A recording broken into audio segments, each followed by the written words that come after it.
Bonjour, bonjour à tous. Bienvenue dans ce webinaire. Alors aujourd'hui, on va avoir la chance d'échanger avec le département du Finistère et le département du Territoire de Belfort, et qui nous font le plaisir de partager avec eux, de partager avec nous plutôt, comment ils ont organisé la mise en place de leur process de gestion de projet et de gestion de portefeuille. Donc, je vais attendre que tout le monde arrive. Voilà, vous voyez, il y a les différentes personnes sont en train de monter sur scène. Je vais commencer justement par présenter les personnes qui nous font plaisir de partager avec nous leur expérience. Et puis, on va évidemment commencer le sujet. De quoi on va parler? On va parler du contexte, hein, des problématiques qu'ont rencontré le Finistère et le territoire de Belfort. Quels objectifs ils se sont fixés et comment, qu'est-ce qu'ils ont mis en place. On va aussi parler des difficultés qu'ils ont pu rencontrer, puis ils ont échangé avec nous le résultat de ce travail, et puis il y aura aussi certains conseils intéressants qu'on va entendre. Alors, en avant pour les présentations. Donc côté département du Finistère, sont présents avec nous Jean-Louis Liurade, qui est chef de service projet informatique et innovation, ainsi que Ève Ménard, qui est chef de projet. Et puis, côté département du Territoire de Belfort, on a la chance d'avoir avec nous donc Béatrice Perriard, qui est responsable du service innovation et transformation numérique, ainsi que Adeline Chouet, qui est chef de projet informatique. Donc merci de prendre du temps pour partager avec nous votre expérience. Je vous propose de tout de suite commencer. Et donc, le premier point, hein, pour bien introduire le sujet, c'est qu'on puisse partager ensemble quel était votre contexte et les problématiques que vous avez rencontrées. Donc Jean-Louis, je vous propose de commencer sur le sujet par rapport à les problématiques et votre contexte. Ok, bonjour à tout le monde. Nous, on a lancé le projet un projet organisationnel et d'acquisition d'outils autour de la gestion de portefeuille projet fin 2022 en fait. Alors notre contexte, c'est alors un changement d'exécutif en 2021. Moi, je suis arrivé un peu juste avant ce changement-là, mais surtout, ça a eu pour effet une fusion de la direction des systèmes d'information, de la DSI et de la DRH. En fait, pour créer une nouvelle direction qui s'appelle Direction de la transformation des systèmes d'information et de la DRH. Donc, avec l'idée d'intégrer dans cette direction une composante de transformation de la collectivité, en incluant ces deux leviers majeurs que sont la DRH d'un côté, hein, pour l'accompagnement au changement notamment, et l'outil SI, évidemment porteur de transformation. Et donc une nouvelle direction, une nouvelle directrice qui a un besoin fort de visibilité sur le portefeuille projet, sur l'activité de la DSI. Voilà, donc ça c'est le contexte général. Et puis on était sur une DSI, alors c'est peut-être assez standard, mais assez siloté entre les différentes activités, hein, les activités études, applications d'un côté, système de l'autre, et puis gestion du poste de travail et de la hotline, trois services assez silotés. Et puis donc ça a aussi donné lieu à la fusion des deux services études. Donc on a créé un seul service études. Avant, il y avait un service études dédié au social, qui est évidemment un très gros, enfin en termes de budget, c'est plus de la moitié du budget du département. Donc il y avait un service dédié social, un autre pour les autres projets, et donc fusion des deux services études. Donc voilà, et un fort besoin de vision à la fois du portefeuille projet et du plan de charge. Voilà pour le contexte du CD29. Très bien. Alors bonjour Jean-Louis, hein, j'ai oublié de vous saluer. Bonjour Béatrice, et de votre côté au niveau du territoire de Belfort. Alors, on va se retrouver avec les mêmes arguments, on va dire, que Jean-Louis. Bonjour à tout le monde, d'ailleurs. Donc, en fait, effectivement, nous aussi, le contexte, c'est effectivement la création d'un nouveau service, donc service innovation transformation numérique, c'est-à-dire que la DSI, en fait, a été réorganisée en 2018 avec un service études et puis un service exploitation. Et donc ce service études, service innovation, transformation numérique, était composé d'agents, donc chefs de projet. Et à l'époque, il n'y avait pas d'outils de gestion de projet. On faisait de la gestion de projet avec des outils Excel. Enfin, chacun faisait un peu avec ses propres Classique. outils. Voilà. Et donc, du coup, en fait, c'était pas homogène, c'était pas collaboratif. Donc, voilà, il fallait trouver quelque chose qui permette de travailler mieux ensemble. Et la problématique, c'était en fait connaître l'activité de ce service SITN, savoir comment se répartissait en fait la charge de travail des agents. Donc à la fois en termes de domaine, de nombre de projets, etc., mais aussi la charge pour savoir, parce qu'en fait quand on gère des projets, après il faut les assumer et donc du coup on a souvent de la maintenance. Maintenance premier niveau, maintenance deuxième niveau. Et donc, du coup, il fallait aussi pouvoir connaître la répartition entre réellement maintenance et conduite de projet. Voilà. Et quels sont les objectifs que vous êtes fixés?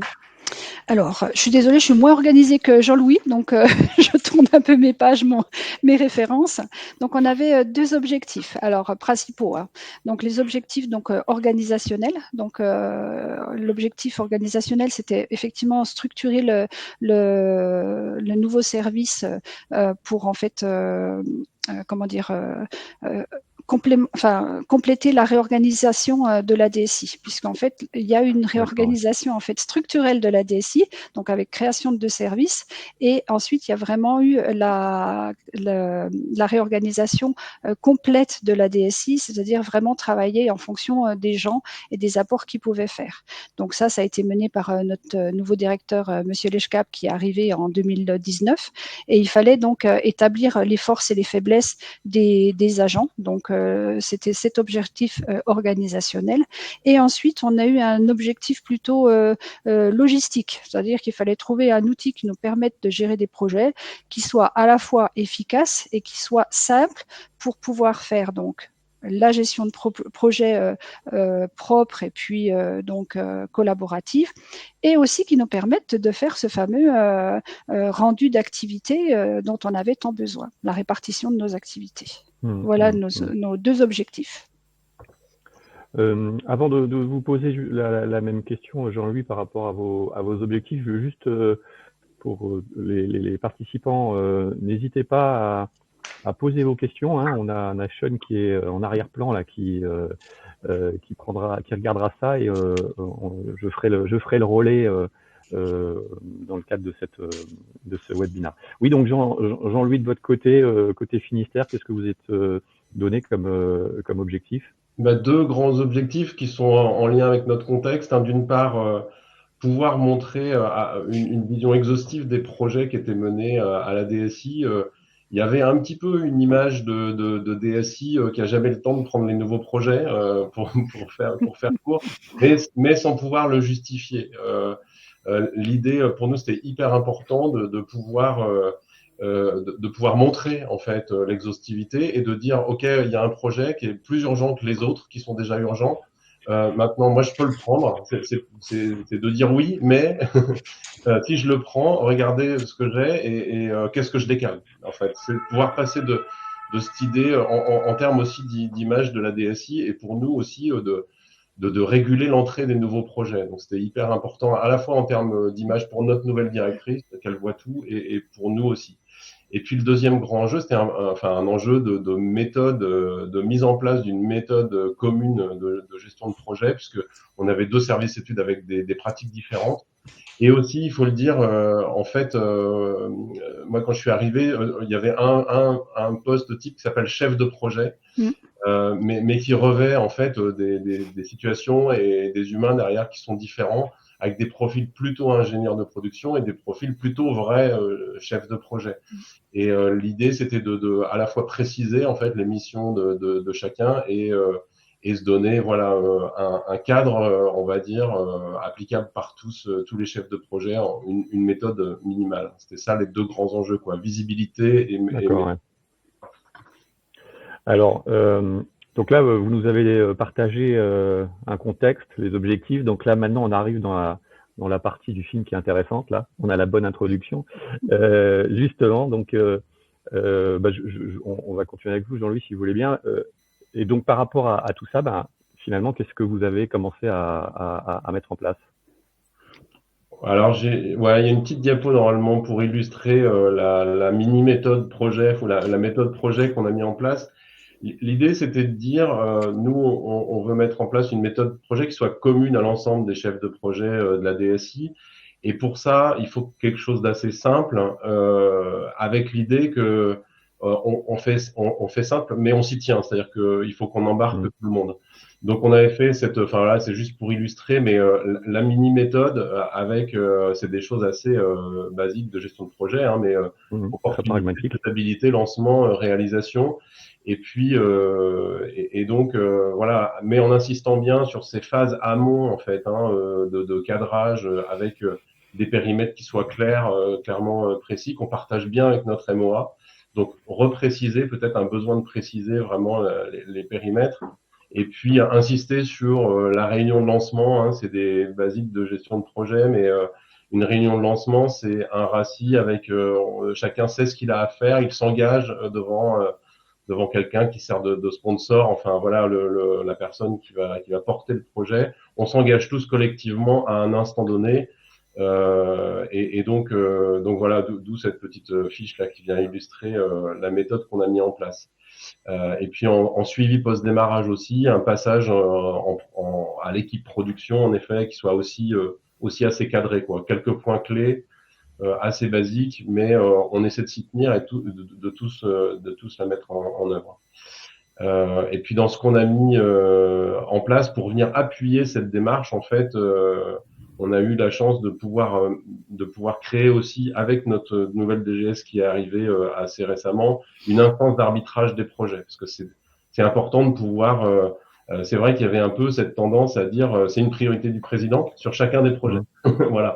Maintenant, entre les priorités, quelle est la plus prioritaire? Donc aujourd'hui, on a mis, on a un go/no-go d'opportunité ou de lancement, et on vient le présenter devant l'ensemble du directoire, donc où on vient prioriser. En effet, entre une demande de la direction des routes et du social, c'est jamais forcément simple pour nous d'arbitrer. Et avec cet outil-là, en termes de méthode, ça vient vraiment nous appuyer. Et puis, dans ce qu'on a mis en place, on a mis un outil de gestion de projet, donc qui est Gouti. Nous, notre souhait, c'était d'avoir quelque chose d'assez épuré au niveau ergonomie. C'était assez essentiel pour, encore une fois, embarquer tout le monde et ces cultures différentes des chefs de projet. Et puis en même temps, on a trouvé avec Gouti un outil complet qui couvre tous nos besoins. Donc voilà, c'était quelque chose de simple, mais on embarque tout le monde. Juste avant d'échanger avec vous, Béatrice, sur ce que vous avez mis en place, on nous pose une question là par rapport au contexte. C'est une idée un peu du volume de projet que vous avez à gérer par rapport à notre contexte. Au service études, là, on a fait le plan capacitaire il n'y a pas longtemps, donc on a une 60aine de projets en cours. Alors, qui vont de très gros projets sur 2 ans à des choses plus petites, évidemment, mais on a aussi je l'ai pas dit, mais une explosion des sujets cyber et donc des projets liés à la cyber. Au total, on a une centaine de projets à la DSI, entre les projets applicatifs, les projets cyber ou les changements de salle serveur ou autres, on arrive à 80, une centaine de projets au sein de la DSI. Et de votre côté, Béatrice, en termes de volume, ça donne quoi ? Alors, nous, on est une plus petite équipe.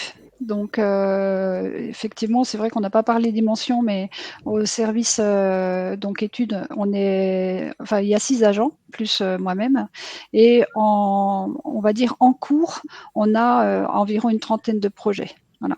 D'accord. Après, effectivement, il y a tout ce que disait Jean-Louis, c'est-à-dire qu'il y a tous les projets qui ont déjà été mis et qui sont devenus maintenant des applications à gérer, donc dont on a la charge, quoi. Mais globalement, on a effectivement une trentaine de projets en cours. D'accord. Voilà. Et donc, côté territoire de Belfort, qu'est-ce que vous avez mis en place? Alors, ce qui a été mis en place, en fait, ça a été effectivement géré en mode projet, hein, la mise en place de ce nouveau fonctionnement. On a fait plusieurs phases. On s'est dit, bah voilà, on va commencer par les phases les plus évidentes. Donc, on a fait déjà pour essayer d'avoir un choix qui soit pertinent. On a fait déjà du benchmark des outils existants. Alors, on a testé des choses un peu qu'on avait en interne. On devait avoir des licences MS Project, donc c'était un peu trop lourd pour nous, donc voilà, ça n'a pas été concluant. Et après, on s'est mis en phase de recherche d'autres outils, et puis on a fait des démos, et puis on a choisi, donc on a fait le choix de Gouti. Donc ça, c'était la première phase qui était vraiment interne à la DSI, hein. Ensuite, il a fallu, vu qu'on avait fait le choix, il a fallu faire la démarche du démarrage de la mise en œuvre.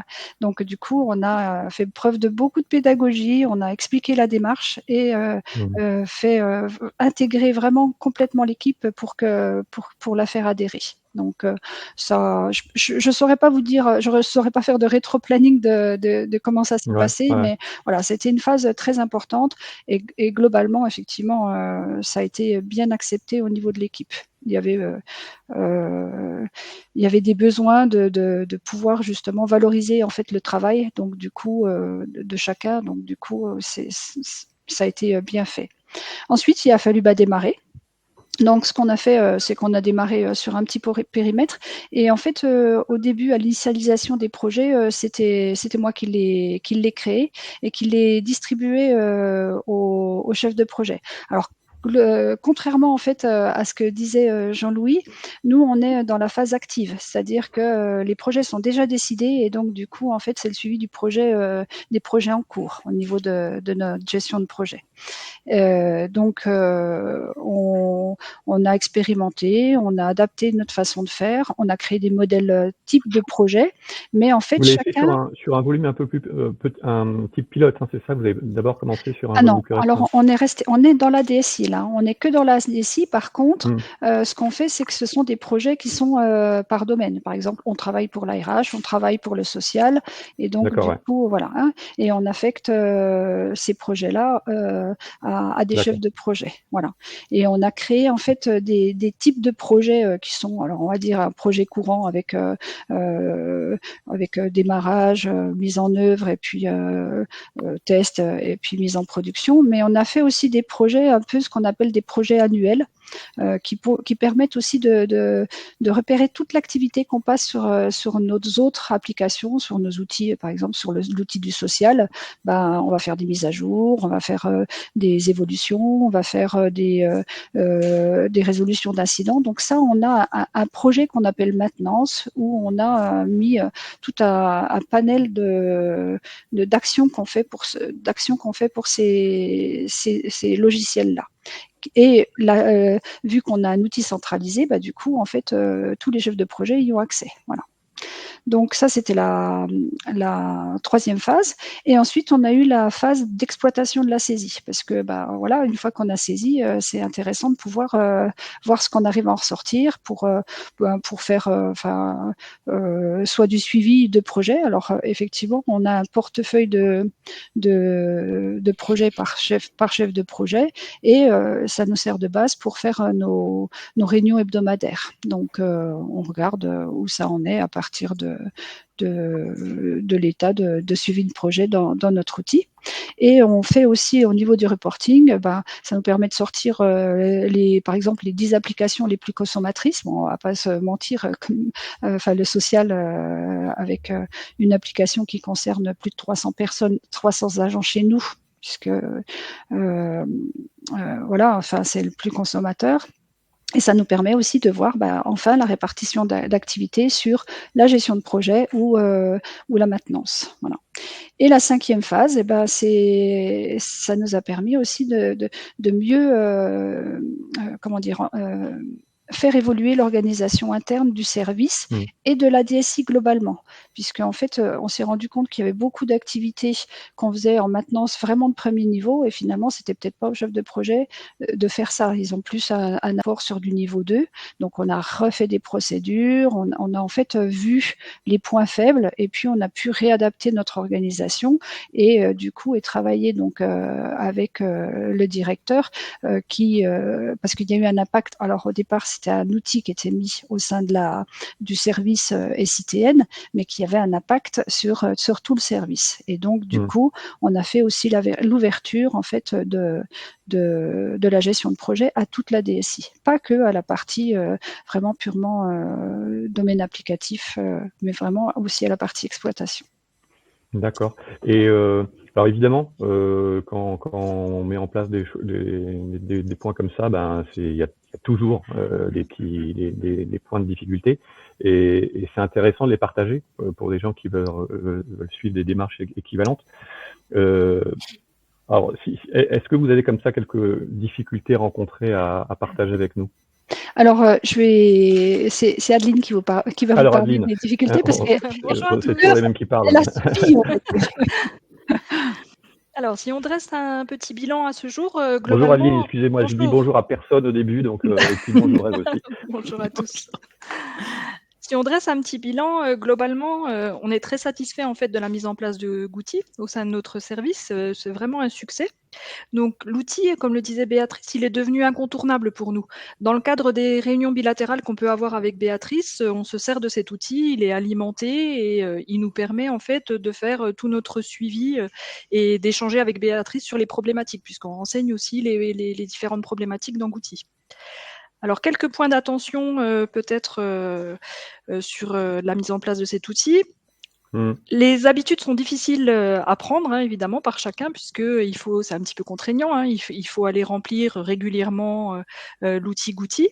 Mais par contre, c'est très facile à perdre. C'est-à-dire qu'à chaque fois, il faut rebooster un petit peu les équipes pour faire en sorte que l'outil soit bien alimenté et surtout réadapter les usages afin que l'outil réponde aux enjeux du service, puisque les enjeux évoluent au fur et à mesure, comme l'a dit Béatrice. Il y a des procédures qui ont été revues, les objectifs sont différents. Et par rapport au travail qu'a pu faire Béatrice, c'est vrai que ça s'est très bien passé pour nous. Il y a eu une adhésion à cet outil et puis à la façon dont Béatrice l'a piloté. Gouti reste malgré tout un outil supplémentaire à alimenter, donc ça, il faut en avoir conscience. C'est un temps nécessaire que chaque chef de projet doit prendre pour remplir tout ce qui est important dans Gouti. Alors, ce qui est important, c'est que c'est le partage, c'est-à-dire que les avantages d'un outil doivent être partagés par tous. Et vraiment, c'est l'adhésion qui est importante. Ouais, on est clairement sur des sujets de conduite du changement là. Tout à fait, oui. Si on parle donc de la mise en place de ces process de votre côté, Jean-Louis, forcément, vous avez aussi rencontré des difficultés. Ouais, alors je partage ce qui a été dit. Après, au sein de l'équipe études projet, on n'a pas eu beaucoup de problèmes d'adhésion. C'est vrai que, comme ça a été dit, c'est un outil qui est devenu assez quotidien. Enfin, on s'en sert, y compris pour l'animation de nos points. Après, c'est vrai que à ce stade, on n'a pas embarqué, on va dire, toute la DSI. On a des profils plus techniques sur la SSI ou les équipes système où ils sont moins naturellement sur ce type d'outils. Donc c'est un peu plus, c'est là où il nous reste du chemin. Mais sinon, globalement, ça a été bien partagé. Moi, je voulais juste partager des difficultés peut-être en termes de mise en œuvre de notre méthode projet de manière plus large. En difficulté, alors je l'ai cité un peu tout à l'heure, mais on a eu clairement depuis 1 an ou 2 là une explosion des sujets cyber.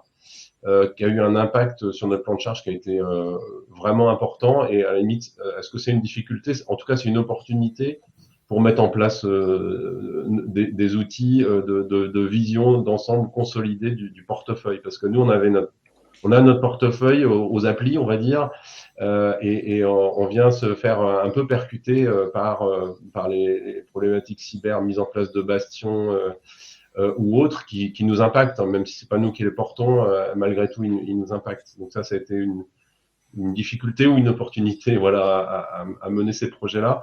L'autre difficulté, je l'ai dit aussi tout à l'heure, on n'avait pas d'instance d'arbitrage projet, donc de régulation des projets à l'entrée. Ça y est, on vient de le régler avec l'arrivée de notre nouvelle DGS, donc ça c'est un tout petit peu derrière nous, mais c'est important. Et puis l'autre, c'est de manière plus générale, c'est la culture projet. C'est-à-dire que la culture projet dans la collectivité, elle est inégale selon les maîtrises d'ouvrage. Hein. On a des endroits où ça se passe très bien, où ils ont bien compris les phases du projet, qu'il faut faire une recette avant de mettre en production, etc. Et puis on a d'autres endroits où c'est moins net. D'où l'intérêt de la réunion de lancement sur laquelle nous on insiste beaucoup, parce que il y a une phrase que j'ai entendue beaucoup depuis que je suis là, c'est qui va faire dans le projet, ok, on fait un projet ensemble, qui sera le chef de projet MOA, maîtrise d'ouvrage, quoi, qui est qui porte maîtrise d'ouvrage. Et très souvent, c'était le directeur de la structure qui répondait, c'est moi le chef de projet MOA. Or, on sait très bien que le directeur, il n'aura pas de temps à consacrer au paramétrage, à la recette et à l'accompagnement au changement. Donc, c'est cette histoire de plan de charge et il y a des projets qui échouent à cause de ça. Et ça, c'est une culture voilà, qu'il faut à la fois en amont bien cadrer le périmètre, mais on sait ce qu'on veut, donc c'est pas la peine de cadrer le périmètre. Voilà, c'est un peu ça. Et encore une fois, c'est en toute bienveillance que je dis ça. C'est selon la culture des gens qu'on a en face, c'est plus ou moins partagé. Donc ça, c'est une difficulté. Enfin, en tout cas, voilà, il faut composer en tout cas avec ça quand on arrive avec notre méthode. Il faut pas montrer des choses. Il faut faire avec eux en tout cas et les accompagner dans cette montée en compétence de la culture projet à notre niveau. Et puis, voilà, on fait ce qu'on peut, mais on y contribue. Très bien. Eh ben, je propose maintenant qu'on regarde un petit peu. C'est toujours intéressant d'avoir quelques exemples, quelques cas d'usage. Et donc, Ève, ça y est, enfin, on va vous entendre. Ça serait intéressant que vous puissiez justement partager. Je sais que vous avez préparé quelques slides là sur le résultat de tout le travail que vous avez fait. Oui, en effet. Donc, du coup, là, c'est, on peut voir. On va mettre le bon slide. Ouais, c'est bon, c'est le bon slide. Ah, c'est bon. Ouais, tout va bien. Du coup, oui. Donc là, on peut voir en fait qu'on a repris 4 de nos 6 grandes phases projets et on met en fait tous nos projets en cours dans ce tableau-là. Donc c'est en mode, c'est une vision du portefeuille en mode Kanban. Donc on part des informations qu'on a dans Gouti en fait pour construire ce tableau-là. Et c'est donc présenté au comité de pilotage d'arbitrage en fait. Donc pour toute la partie qui est sur la gauche, donc les opportunités à confirmer pour avoir un go ou un no-go de lancement du projet. Et puis, en même temps, ça permet aussi de donner une vision globale de tous les projets en cours. Et puis, au fur et à mesure des comités, on fait avancer ou pas les petites cases vers la droite pour donner aussi une information rapide de l'avancement des projets, quoi. Voilà pour celle-ci. Ensuite, voilà, là on a une fiche projet. Donc ça, c'est ce qu'on présente, en l'occurrence que Jean-Louis présente au niveau direction lors du comité d'arbitrage. On explique le contexte.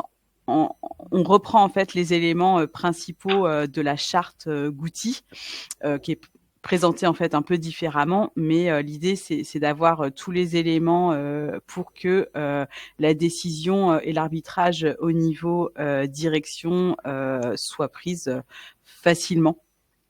Voilà, on retrouve vraiment les éléments principaux en fait de la charte de Gouty. Donc ça c'est vraiment quelque chose qu'on a mis en place il y a quelques mois en fait, mais c'est vrai que voilà, on reprend vraiment ce qu'on a. On l'a pas sous cette forme-là dans Gouty, mais on peut remplir après. Ouais, on retrouve les thématiques. Ouais. C'est ça. Donc ça c'est pour tout ce qui est les phases avant réalisation. En fait, on est vraiment au tout début du projet. On est sur vraiment l'opportunité, la faisabilité. Donc voilà.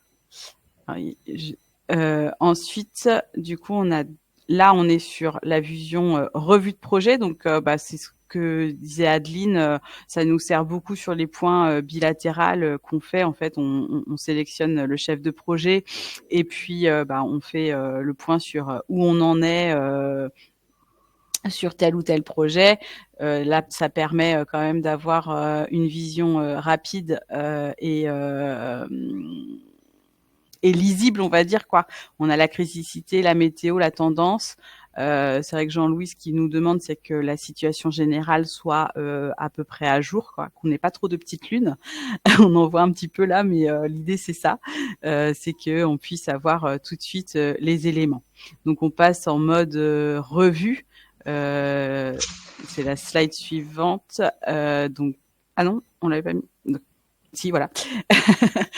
Donc là, on peut tout de suite écrire les éléments directement, quoi. Donc là, ça c'est ce que vous utilisez, voilà, dans le cadre de votre revue de portefeuille, votre revue de projet. Ouais, exactement, c'est ça. C'est ce qu'on utilise là quand on est en point soit bilatéral, soit mais on est plus, enfin voilà, sur la vision portefeuille projet. Sur les slides suivantes, c'est plutôt la vision gestion de projet propre. Donc là, on fait le suivi du projet, donc avec les tâches. On peut mettre des commentaires. Ouais, donc là, vous êtes vraiment dans le suivi de projet, là, comme vous dites. Là. Voilà, c'est ça. Là, on est vraiment dans le suivi du projet, mais du coup, ce qui est chouette, c'est que tout se fait au même endroit, en fait. On a besoin, c'est vrai, il faut remplir Gouty, comme le disait Adeline tout à l'heure, mais on peut faire et la vision portefeuille et la vision suivi de projet. Finalement, ça alimente, le suivi de projet alimente la vision portefeuille. Donc c'est quand même un gros plus, quoi. Et donc voilà, on met nos tâches. Après, c'est vrai qu'on peut détailler ou pas nos tâches. Là, celui-ci en exemple n'est pas très détaillé, mais on a les éléments essentiels. On sait où on va. On a quand même les dates principales. Voilà, ça nous donne quand même une bonne temporalité, on va dire. On a quelques questions juste avant de passer à Adeline qui va également nous présenter quelque chose. Alors normalement vous allez me corriger, Adeline, Béatrice, si je dis une bêtise, mais on nous pose une question sur le suivi des temps. Si vous aviez quelque chose avant, il me semble que vous n'aviez pas de solution avant, ou peut-être que vous le faisiez sur des feuilles Excel, sur la partie suivi de temps. Oui, non, on n'avait pas d'outils. En fait, c'était une répartition. Enfin, c'était compliqué. Donc là, on utilise vraiment excusez-moi, on utilise vraiment le suivi des temps au quotidien. C'est-à-dire qu'en fait, on n'a pas d'exemple à vous montrer, mais en fait, il y a une feuille de temps qui est associée en fait à chaque utilisateur qui est dans Gouty, et la personne peut émarge sur les tâches qu'elle a, et donc du coup en fait c'est comme ça qu'on a fixé des règles et pour avoir un nombre d'heures par semaine, etc. Et on va pas dans le détail, c'est pas à 5 minutes près. On est quand même pragmatique et on cherche avant tout à avoir une répartition par activité, plus que vraiment dire t'as mis 5 minutes. C'est pas de la gestion d'incident, quoi, où on a besoin de savoir exactement. Voilà. Je ne sais pas si j'ai répondu à la question. Si, Voilà. tout à fait. Alors, il y a pas mal d'autres questions, mais je vous propose, pour pas Pas que de je vous souci. interrompe tout le temps, on prendra quelques minutes à la fin aussi pour y répondre. Juste un complément aussi par rapport à une question cependant. Sur le sujet du nouvel outil, effectivement, Adeline nous a expliqué que effectivement, ça faisait un outil de plus entre guillemets. Maintenant, il y a aussi le côté un outil de moins sur la côté gestion de portefeuille et gestion de projet, comme nous le disait Eve. On pourra en parler après. Il y a des questions justement sur cette fameuse conduite du changement, sur cette prise d'habitude.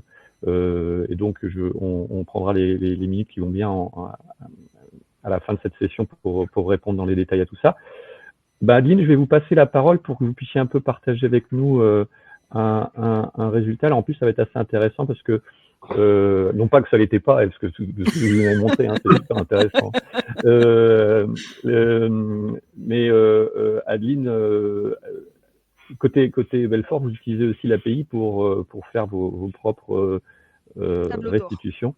Je vous passe la main, Adeline. Oui, en effet, là, on est dans une phase où on a trouvé notre rythme de croisière. La mise en place dans Gouti, cette fois, est en phase de stabilisation, donc c'est terminé. Notre objectif maintenant, c'est de mettre en valeur les résultats et toutes les saisies qu'on a faites dans Gouti. Alors jusqu'à présent, on avait des tableaux de bord, des productions manuelles sous Excel qui étaient faites par Béatrice. Ça prenait quand même du temps, et puis il fallait aller rechercher les différents éléments dans Gouti à la main et les retranscrire dans Excel, même si on peut faire aussi également quelques petites extractions Excel depuis Gouti, mais il fallait retravailler toutes les données, ça prenait du temps mensuellement. Donc Je confirme, oui. et c'était pas beau en plus, mais bon, voilà. Donc on a eu le plaisir d'apprendre lors d'un club utilisateur que vous avez mis en place des API, que vous mettez à disposition gratuitement dans le cadre de l'abonnement avec Gouti. Donc on a été ravis de pouvoir utiliser simplement ces API. On a utilisé un outil qui s'appelle Power BI pour nous permettre de générer automatiquement des tableaux de bord et pour faire gagner du temps en effet à Béatrice et que ces tâches soient automatisées. Alors la conception de ces tableaux de bord est en cours, donc là je vais vous faire part un petit peu de notre avancement, mais en sachant qu'on doit encore progresser sur ce domaine puisqu'on n'a pas terminé le chantier. Donc on interroge Gouti via des API en temps réel. Depuis Power BI, en fait, c'est très très simple d'interroger, il y a juste une ligne de commande à mettre et on interroge très simplement cette API. Il y a plusieurs vues qui sont proposées, soit par projet, soit par agent, pour récupérer l'ensemble des informations sur le projet ou sur les tâches de l'agent, par exemple. Et à partir de là, donc c'est comme il y a une petite base de données à l'intérieur de Power BI. Donc on va pouvoir récupérer dans les tables toutes les données. Ensuite, on fait des requêtes sur ces tables. On conçoit des requêtes et puis on conçoit les tableaux de bord qui reposent sur ces différentes requêtes. Donc, je vais vous présenter juste après un exemple de tableau de bord.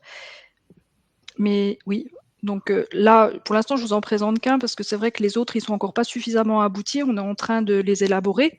Là, c'est la situation des projets par chef de projet. Donc, on retrouve en fait tous ces éléments proviennent de Gouti et peuvent être rafraîchis, actualisés en temps réel. On clique sur un bouton et on récupère les données qui sont dans Gouti en temps réel.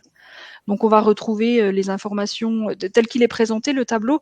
J'ai flouté le nom des autres chefs de projet, mais on clique au-dessus sur le nom du chef de projet. On retrouve l'ensemble de ces projets sous forme de tableau dessous. Et puis, on peut voir le nom du projet. Alors, dans Gouti, on a on peut dire comment ça se passe au niveau du projet. Donc, c'est soleil, il y a quelques nuages. Voilà. On a une progression. Est-ce que la progression est stable? Est-ce que, au contraire, on est en progression? On a la situation générale qu'on remplit, comme Eve le fait également régulièrement. On doit remplir la situation générale et c'est là où c'est important puisque c'est ce qui va ressortir pour l'avancement des projets. Donc ces tableaux de bord, on a l'intention de les publier sur notre intranet et de les mettre à disposition de notre DGA, du directeur informatique. Et on espère aussi aller un petit peu plus loin. Donc, on espère aussi que les API peut-être vont encore évoluer pour nous permettre de faire plus de choses et plus de tableaux. Ok, c'est super intéressant. Donc là, parce qu'évidemment, c'est des choses qu'on va retrouver nativement dans Gouti, mais ce qui est intéressant, c'est le fait qu'à un moment donné, vous vous appropriez votre donnée, hein, et vous la formalisez comme elle vous convient. Alors effectivement, si on veut parler un peu technique, mais c'est pas trop le sujet. L'API, on continue de la faire évoluer pour rajouter les données dont nos clients ont besoin. Si on revient maintenant sur notre sujet, vous nous avez parfaitement expliqué vos objectifs, votre contexte, ce que vous avez mis en place. On a vu quelques restitutions. Finalement, il y a deux points, hein, qui sont encore qui peuvent être intéressants. C'est que vous nous identifiez, même si quelques sujets ont déjà été dits, mais qu'est-ce que vous voyez comme en termes d'axes d'amélioration, et puis ensuite pourquoi pas des conseils. Enfin, on va commencer par le début, les axes d'amélioration. Peut-être Béatrice, Oui. si vous avez quelques axes d'amélioration identifiés. Alors, on a des axes d'amélioration, hein, de toute façon, on en a toujours. Je rebondis juste sur ce qu'a dit Adeline, c'est que en fait, ces API, elles nous servent aussi à mettre de la visibilité à des utilisateurs qui ne sont pas dans notre logiciel. Donc, du coup, pour nous, c'est important, c'est de la donnée qui est instantanée. Donc, c'est pas une image qui traîne et puis qu'on oublie pendant des mois. Donc là, c'est de la donnée réelle, vivante et accessible à un public qui est un peu plus élargi. Donc c'est pour ça que pour nous, c'était intéressant. Alors, les axes d'amélioration, elle vous en a présenté un, c'est rendre plus visible l'activité de la DSI complète, donc au niveau de la hiérarchie et au niveau des collègues. Voilà. On va aussi s'améliorer, on va essayer de faciliter l'usage par des modélisations.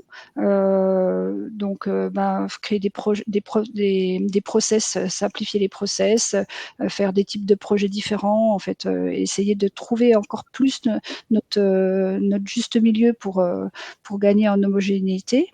Et puis, nous, alors on n'a pas tout, on n'a pas mis d'instance comme expliquait Jean-Louis pour de priorisation et de prise en charge des nouveaux projets. Alors on en a, hein, mais elles sont complètement informelles. Donc on a effectivement ce qui est réglementaire, on le prend en charge. Ce qui est prévu pour l'année après, on le prend en charge. Après, on connaît les aléas des projets qui débutent et qui ont quelques difficultés. Et donc du coup, on repousse les plannings. Donc nous, voilà, c'est ça. Notre axe d'amélioration, c'est mieux organiser la priorisation et la prise en charge des nouveaux projets par rapport aux sollicitations des autres directions. Voilà. Et Jean-Louis, côté Finistère? Nous, l'utilisation au quotidien, elle est à peu près acquise. Et alors, comme ça a été dit, hein, ça s'entretient évidemment, mais ce qui nous manque là encore, et j'en parlais par rapport notamment aux projets cyber qui viennent en termes de plan capacitaire nous impacter, c'est avoir cette vision complète du plan capacitaire de la DSI exhaustive. Donc on est en plein dedans là en fait, hein, pour tout dire. Donc et aujourd'hui, la saisie du plan capacitaire dans l'outil Gouti, autant on s'en sert très très bien pour avoir une vision de notre portefeuille et du planning et du Gantt, etc. Enfin, tous les outils classiques. Autant on n'est pas encore au bout pour le plan capacitaire et la gestion du plan de charge complet de la DSI. Donc c'est clairement finir ça en fait. Hein. Et puis aussi sur la méthode au projet, on doit encore nous travailler sur l'étape de mise en post-production ou VSR des projets, c'est-à-dire cette partie un peu aval, et on travaille aussi parce que on a quand même un objectif de libérer du temps des chefs de projet pour faire du projet. Il y a une part importante encore qui est très importante de maintien en condition opérationnelle de l'existant. Et voilà, on a un autre chantier en parallèle qui est autour du centre de service on va mettre là bientôt en production un chatbot qui va aider les utilisateurs à résoudre des incidents niveau 0 ou 1 et structurer aussi, pouvoir déléguer des tâches de niveau 1 aux équipes d'assistance. Enfin voilà, on a tout un travail là et pour ça, on doit être nous très propres dans le passage en post-production de nos projets. Donc ça, c'est en termes de méthode projet. Sur cette partie aval, on doit encore travailler. Et puis toujours acculturer nos MOA à la démarche projet. Bon, maintenant qu'on a cette instance d'arbitrage, là, c'est vraiment en train on est obligé de bien poser le périmètre et qui va s'engager dans le projet avant de donner un go. Donc ça, c'est plutôt sur une bonne voie, mais voilà, ça reste à consolider parce que c'est tout récent. Voilà nos axes d'amélioration un peu.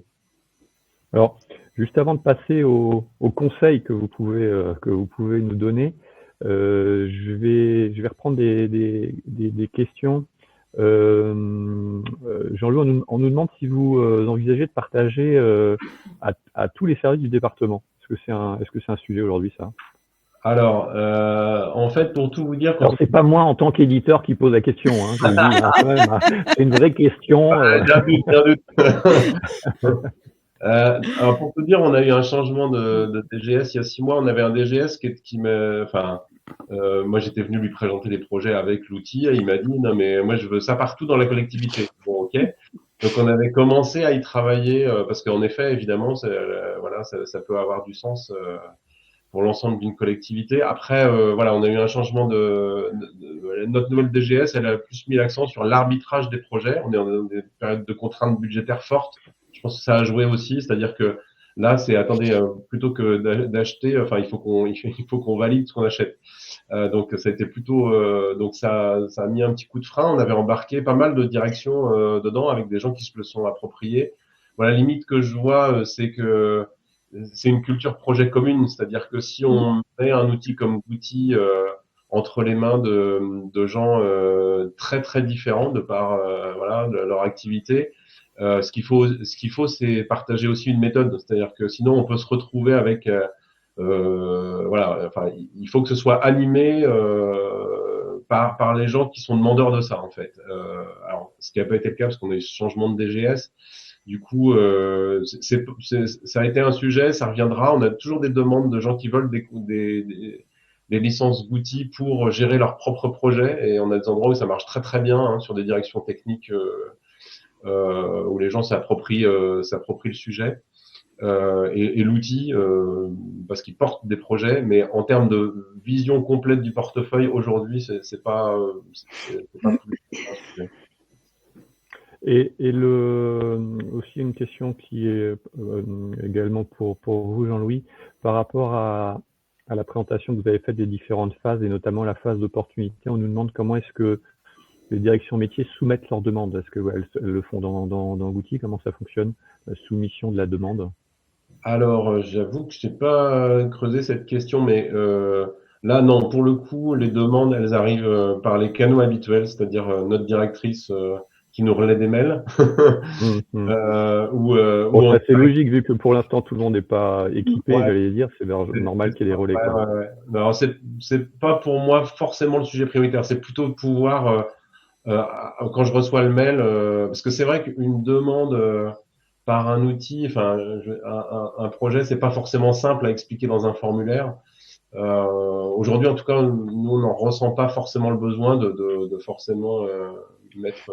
Voilà, on déploie un outil de ticketing pour les incidents et les demandes, mais qui sont des demandes assez simples hein, de matériel ou autre, mais pas sur les projets en tant que tels forcément. Mais ça c'est ça qui est intéressant parce que ça réellement finalement c'est du process interne. Nous on sait qu'on a d'autres clients qui vont utiliser Gouti pour cette phase-là, mais finalement c'est que la façon dont chacun s'approprie les usages.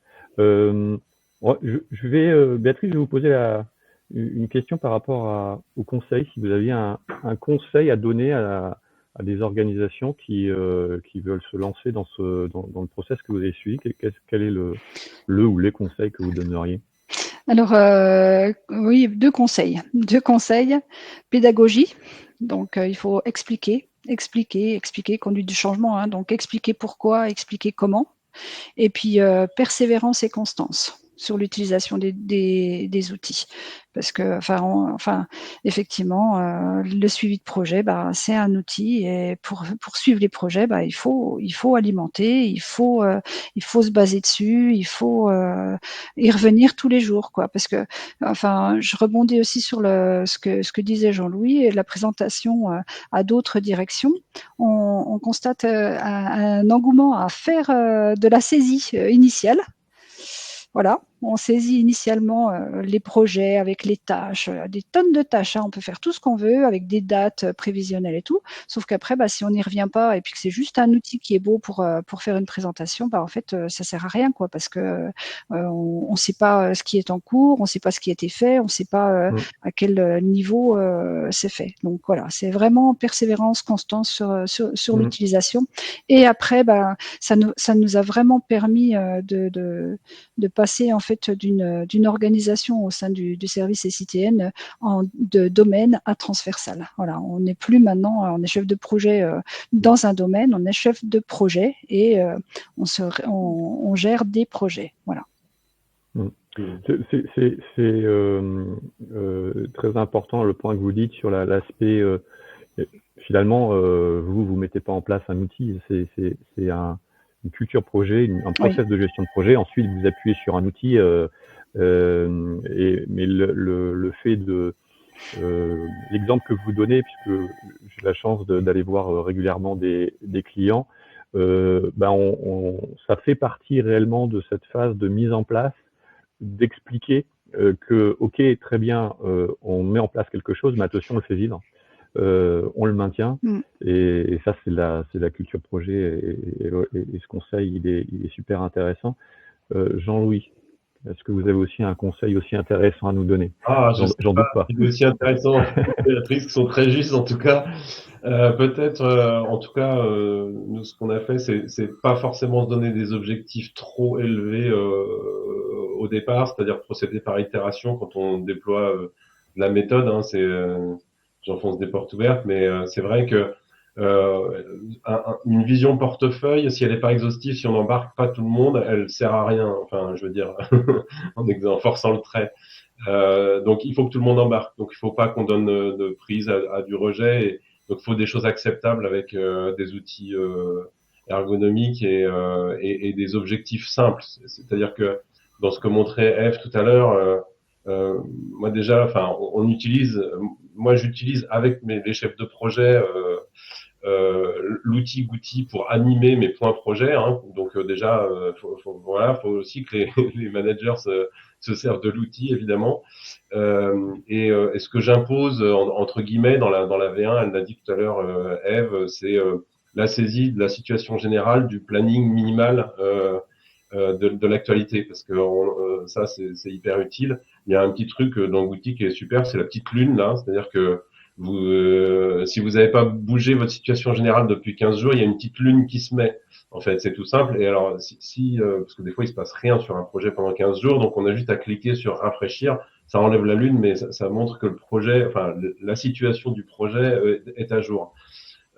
Et par exemple, nous, là, voilà, on itère, et donc la V2, c'est bien cette vision plan capacitaire saisie du plan de charge qu'on a un peu, enfin voilà, on aurait peut-être eu envie, enfin pour ma part, de tout faire d'un coup, c'est-à-dire la vision projet et un plan de charge précis, mais on a préféré le faire en 2 fois, avec déjà au moins répondre à ce besoin de notre directrice qui est la vision consolidée du portefeuille, permettre de réguler l'entrée des nouveaux projets, de fait, puisqu'on avait cette vision complète et on pouvait dire, là, on est plein, qu'est-ce qu'on décale?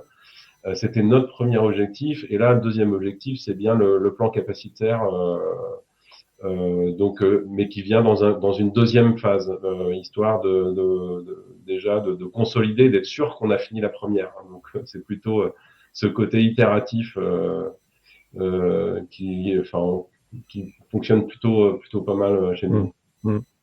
Votre conseil, il était aussi intéressant que celui de Béatrice.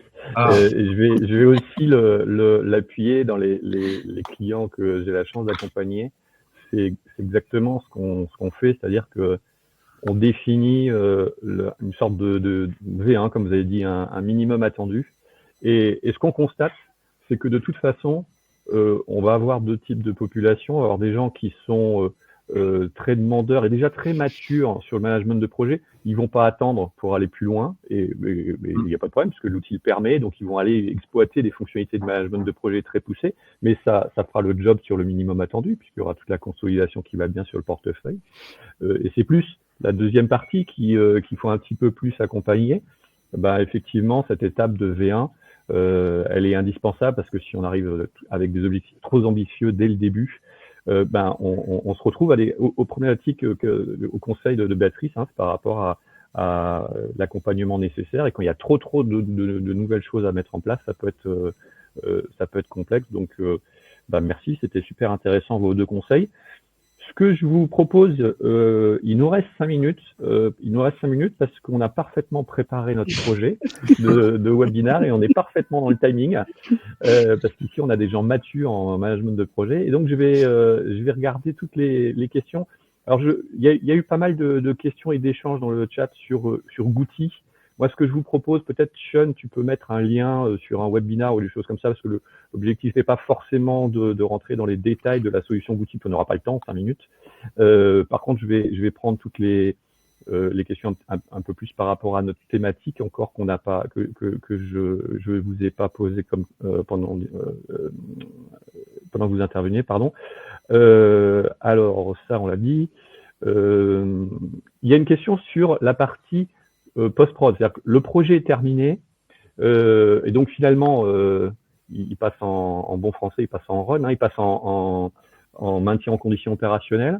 Est-ce que vous le gérez dans Gouti? Alors, c'est possible, hein, on peut gérer dans Gouti toute cette partie run. Béatrice, par exemple, chez vous, vous avez des projets de maintien en condition opérationnelle, hein, c'est ce que dans Gouti. Voilà, oui, c'est ce que j'expliquais un peu tout à l'heure. Donc le projet, nous, effectivement, on considère qu'il y a un projet, c'est une date de lancement, puisque nous, pour l'instant, on entre dans Gouti quand on est dans la validation, enfin, le projet est validé, donc on doit le réaliser. Donc il y a la date de lancement, la mise en œuvre, réalisation, passage en prod. Là, on le garde en tant que projet, on le garde dans notre portefeuille, même après la mise en prod, parce qu'on considère qu'après la mise en prod, il y a un transfert de compétences. C'est là qu'on fait toutes les procédures et qu'on fait le transfert de compétences vers finalement après les personnes qui vont être en maintenance. Voilà. Donc on le garde, on a un délai à peu près de 3 mois, et à la suite de ces 3 mois. Alors ça, c'est de la théorie. La théorie, on doit faire un bilan, on doit faire une réunion de bilan où on dit si tout va bien, etc. C'est la théorie. Voilà. Et par contre, après, il tombe dans l'autre projet qui s'appelle maintenance annuelle, et où il va être en fait suivi comme logique, ça. Voilà. Très bien. Ouais, c'est assez cohérent, hein, puisque la fin de projet, c'est aussi préparer le démarrage de la maintenance de tout ça, et puis ensuite vous avez un projet séparé pour ça. Une question concernant la formation. Donc, je vous la pose à Jean-Louis, peut-être, pour répartir un peu la parole. On me demande comment ont été formés les utilisateurs de la solution. Alors, on me demande pour chacun des organismes. Donc, Béatrice, je vous poserai la question aussi. Comment vous avez géré la partie formation, sachant que je vais juste dire en préambule, alors évidemment, nous, en tant qu'éditeurs, on fait des formations, mais c'est pas forcément systématiquement la solution de former tout le monde par l'éditeur. Donc, Jean-Louis, comment vous gérez cette partie-là? Je vais laisser Ève répondre parce qu'elle a... Ouais, et en même temps que je l'ai dit, Jean-Louis, je me suis dit, ben non, mais ça, c'est un sujet pour elle. Parce que je sais que c'est Ève qui s'y colle. Donc nous on a fait au tout début, on a fait des webinaires en fait où on a invité les agents qui potentiellement pouvaient être intéressés pour présenter l'outil. Enfin, avant on a notre équipe études DSI a été formée par CG Project Management, et ensuite on a fait donc des webinaires plus globaux, on va dire. Et après, ce que je fais souvent, c'est quand on a des directions qui sont demandeuses, je leur fais une présentation un petit peu plus complète. je leur laisse utiliser l'outil. Enfin, je leur crée des licences, je leur laisse utiliser l'outil et ensuite on refait un point quand ils ont un projet concret à eux à mettre dedans pour que ça soit plus parlant en fait pour eux, qu'ils sachent en fait de quoi on parle parce que du coup on a chacun nos thématiques et qui sont pas enfin ça peut être un peu abstrait en tout cas pour certaines maîtrises d'ouvrage. Donc du coup voilà, quand ils sont mûrs et qu'ils ont un vrai projet à mettre dedans, on refait un atelier ensemble où je leur dis non là c'est plutôt ici qu'il faut mettre. Enfin voilà, selon les questions en fait on les accompagne plutôt comme ça, mais on attend vraiment qu'ils aient un projet à eux. Voilà. Et côté Belfort, vous gérez comment? Bon, vous êtes peut-être un périmètre un peu plus restreint, c'était surtout au début, non? C'est ça. Alors effectivement, c'est la DSI qui a été qui a été formée et en fait après on a fait des évolutions par l'usage, mais vraiment tous ensemble. C'est-à-dire que si quelqu'un repérait quelque chose qui était intéressant, on partageait et puis on montrait l'intérêt pour tout le monde. On a fait évoluer nos pratiques, on a fait évoluer nos formats de projet, enfin voilà. Et puis on a simplifié certaines choses parce qu'au départ on se dit ouais on va utiliser ça. Enfin on est tout heureux d'avoir un nouveau jouet, mais après on se dit bon allez on va peut-être se limiter un peu. Donc on a fait les formations initiales et puis après dès qu'on trouvait une astuce, on se partageait et puis c'était de l'auto-formation. Et on fait des présentations aussi, comme dit Ève, à d'autres directions, mais là on n'est pas ambassadeur et donc du coup pour l'instant on les suit pas énormément. Donc pour l'instant on n'a pas eu beaucoup de succès, on va dire comme ça. Peut-être un petit peu pour compléter, c'est en effet au sein de la DSI, en fait nous on a fait les formations proposées par l'éditeur au début pour les administrateurs et les quelques chefs de projet. Mais c'est vrai que maintenant, quand on a un nouveau collègue qui arrive, chef de projet dans l'équipe, c'est plutôt de la formation qu'on fait nous. Pourquoi? Parce qu'en fait, encore une fois, l'outil, c'est une chose, mais alors, il est hyper simple déjà à appréhender. Il n'y a vraiment pas de complexité nulle part et très ergonomique, donc ça c'est super. Et par contre, nous, ce qu'on a besoin de faire passer, c'est notre mini méthode projet en fait. Et voilà. En fait, voilà, donc on fait plutôt ça nous-mêmes. Je ne sais pas si vous avez vous le module d'auto-formation, c'est le e-learning. Non. C'est parce qu'il y a aussi ça sur des grosses organisations qui en plus sont ce complément pour que les gens qui arrivent puissent monter en compétence tout seuls. Est-ce que vous avez quelqu'un de dédié pour suivre, maintenir l'utilisation? Je pense que là on est en train de parler d'un rôle un peu PMO au niveau de vos